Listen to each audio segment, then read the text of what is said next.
इस बंदे को गौर से सुनिएगा और कमेंट में जरूर बताइएगा कि ये किस हद तक सही कह रहा है। बेवकूफ लोगों की शादियां अगर देखनी है ना तो किसी मिडिल क्लास बंदे की शादी में चले जाएं। शादी पे लाखों रुपए का जेवर बनाया जाता है जो कि शादी के अगले दिन ही संदूक में संभाल के रख दिया जाता है। हम मिडिल क्लास लोग इतने बेवकूफ होते हैं कि हम सारी जिंदगी मोटरसाइकिल चलाते हैं लेकिन अपनी शादी पे महंगी गाड़ियां किराए पे बुक करवा लेते हैं और शादी के अगले दिन फिर वही दूल्हा और दुल्हन उसी मोटरसाइकिल पे धूल खा रहे होते हैं पूरे जमाने की। हम मिडिल क्लास लोग अपनी शादी पे इतनी तो फजूल खर्ची कर ही लेते हैं कि जिसको अगर बचत में कन्वर्ट कर लिया जाए तो दुल्हा और दुल्हन के लिए एक छोटी कार तो मैसर आ ही जाएगी। लड़की को जहेज की सूरत में बहुत से कंबल, तकिए, सरहाने और इस जैसी चीजें बना के दी जाती हैं जिसको वो आते ही अपनी अलमारी या किसी पेटी में संभाल के रख देती है।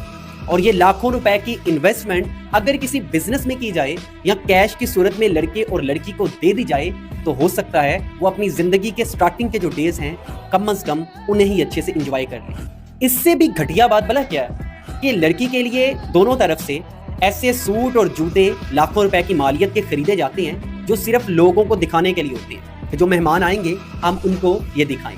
और वक्त गुजरने के साथ वो चीज़ें आउटडेटेड हो जाती हैं, वो फैशन खत्म हो जाता है और वो चीज़ें, वो लाखों रुपया ऐसे ही ज़ाया हो जाता है। लेकिन हम मिडिल क्लास लोगों से जब पूछा जाए ना कि तुम अपनी मैरिड लाइफ में खुश क्यों नहीं हो तो उनका एक ही जवाब आता है, मेरे पास पैसे नहीं, मेरे पास वसाइल नहीं। लेकिन हमने अपनी शादी पे जो 20 लाख रुपए की फजूल खर्ची की है वो हम लोगों को दिखाने के लिए करते हैं ताकि बरादरी में इज्जत हो जाए, बरादरी में शान और शौकत कायम हो जाए। कि शादी पे 15 से 20 लाख लगाने से बेहतर है सादगी से शादी करो।